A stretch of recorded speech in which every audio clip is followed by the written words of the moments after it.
Welcome back to the Hardware Unboxed News Corner. Interesting week of news we've just had. There's some stuff on CPUs, some stuff on GPUs, and a few other cool developments in the tech industry. So we'll get to all of that in a moment.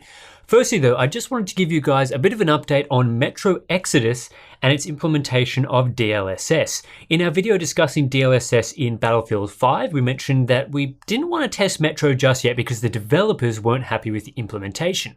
Well, it looks like we made the right choice because a patch has launched which drastically improves the image quality of DLSS in the game.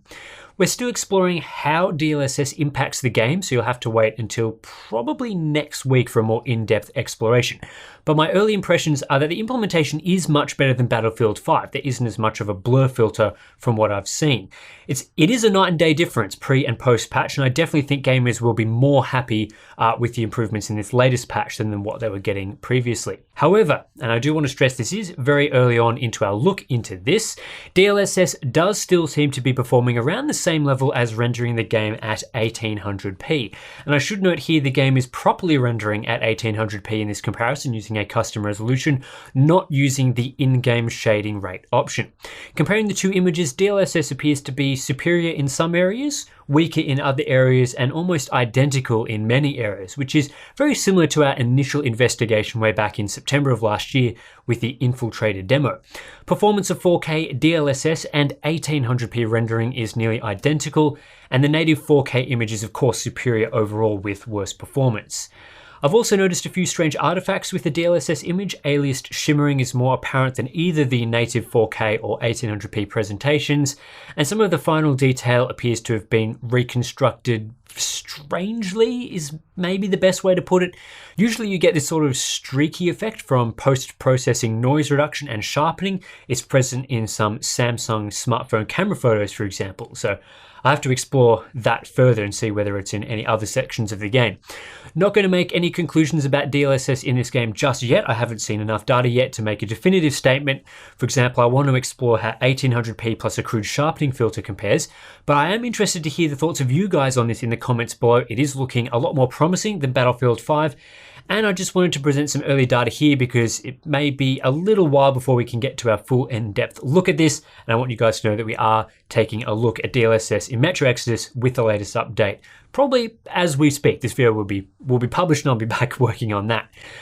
Into the other news topics now. A new series of Intel Pentium and Celeron processors has been listed at a collection of European retailers and is scheduled for release in early March. The new lineup comprises of 4 Pentium Gold processors with 2 cores and 4 threads, along with 3 2-core, 2-thread Celeron chips.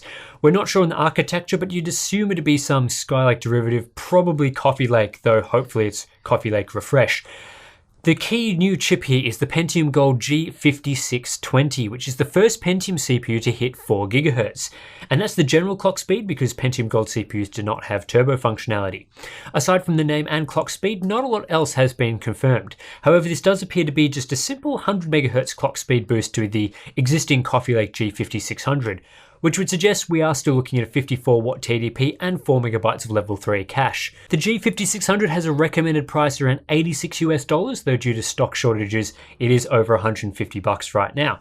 Perhaps the G5620 will come in below $100, that would be pretty nice. All the other chips appear to be 100 MHz clock speed boosts on their predecessors. The G5420 is 3.8 GHz, for example, compared to 3.7 GHz for the G5400. The G5600T is 3.3 GHz, up from 3.2 GHz with the G5500T, and so on. Same deal with the Celeron stack. Each of those chips gets a 100 MHz increase. No official word from Intel on these CPUs yet, and they do occupy that budget market that not a lot of people talk about, but even a 100 MHz boost within the same price bracket could be handy, especially if these new CPUs launch at decent prices and can actually be found in stock. Nvidia has also been on a bit of a launching spree, quietly releasing 2 new MX series GPUs for laptops, the MX250 and MX230. These GPUs tend to be the go-to discrete options for high-end thin and light systems, as well as thicker entry-level products. Unfortunately, we're really not getting a ton of details here. In fact, we really have no information on these chips at all. However, our expectation is these are not Turing-based products despite 20 series naming. Instead, it's highly likely they're still using GP108 Pascal silicon. The MX250 could be a rebranded MX150. It could be faster, we just don't know right now. What I am hoping is the case is that Nvidia uses this opportunity to make the MX250 an equivalent to the fully fledged 25-watt MX150, while the downclocked 10-watt 1D12 variant of the MX150 becomes the MX230. That would remove a lot of confusion in the market between these two parts, but again, nothing's been confirmed. The one bit of information we do know is these chips use GDDR5 memory and have GPU Boost 3.0 technology. But that's it really. We'll have to wait for actual implementations to learn more. TSMC's chemical contamination issue at Fab 14B was more serious than the company first anticipated. After full analysis, TSMC now expects the incident to cause a $550 million reduction in revenue for the first quarter, which is a massive chunk of cash to lose from a photoresist chemical contamination. The problem damaged thousands of 12nm and 16nm wafers, impacting a number of customers believed to be including Nvidia, MediaTek, and Huawei. However, there hasn't been an official confirmation on how many wafers were damaged or which companies will be impacted. That said, if $550 million worth of wafers had to be scrapped, it was a pretty serious amount of wafers. However, the impact of TSMC won't be an entire $550 million because the damaged chips will still be manufactured correctly at a later date. There will of course be a cost associated with having to throw out wafers, extra manufacturing time to make new ones and so on, but some of this lost revenue should be recovered in the next quarter when the damaged wafers are remade. To prevent this issue from occurring in the future, TSMC will improve the inspection of incoming chemicals and water.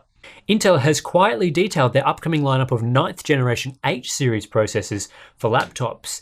In a document detailing several metrics for compliance reasons, Intel has revealed 6 9th Gen H models ranging from the Core i9-9980HK to the Core i5-9300H.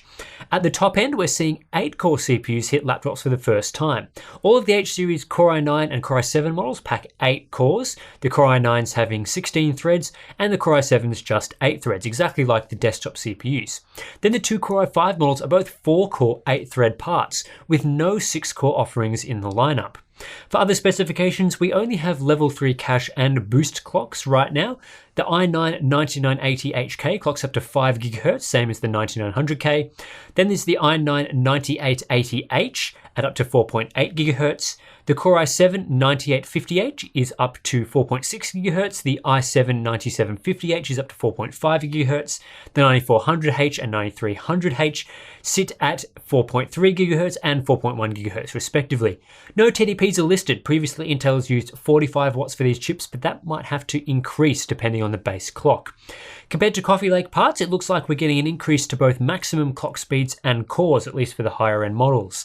The popular Core i7-8750H, for example, is a 6-core 12-thread part with a 2.2 GHz base and 4.1 GHz maximum turbo clock. The Core i7-9750H is coming in at 8 cores and 8 threads with maximum 4.5 GHz turbo. If Intel sticks with a 45-watt TDP, base clocks might need to be below 2.0 GHz for these parts.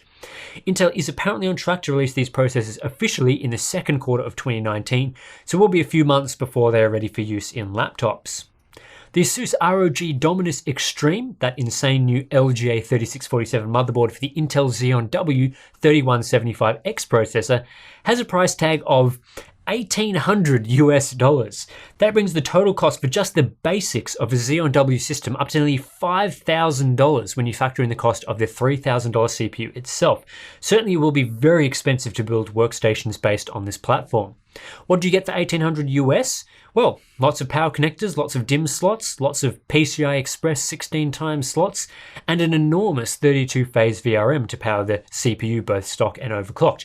But you will still have to pay $8 in shipping to get it. If there's anything disappointing about Intel's Xeon W lineup, it's the shipping costs on an $1,800 motherboard.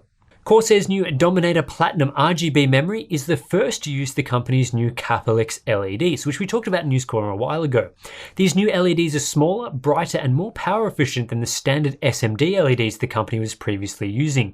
This will allow for higher resolution LED strips or a similar LED configuration to existing designs that's brighter and more efficient. Each Dominator Platinum RGB module has 12 Capital-X LEDs inside, and according to PC Perspective in their testing, they found the new LED design to be brighter than what came before, while the LED effect resolution also looks pretty impressive. Kits are available in the usual specifications for Corsair Dominator memory, with a focus on the higher end as this is a premium product.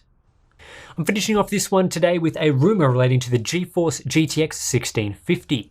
According to video cards, they've been able to confirm the existence of this GPU, stating it will likely use a smaller GPU than the TU116 found in the upcoming GTX 1660 Ti. Not much else is known other than video cards stating it will launch in late March, following the launch of the GTX 1660 non-Ti model. And that's it for this week's News Corner. Got to get back to the testing. There is so much stuff to cover right now. We're all very busy here at Hardware Unboxed. Tomorrow's video should be particularly interesting to GPU fans, but can't really say any more at the moment. Subscribe for News Corner every week. Consider supporting us on Patreon to get access to all our usual exclusive benefits. And I'll catch you in the next one.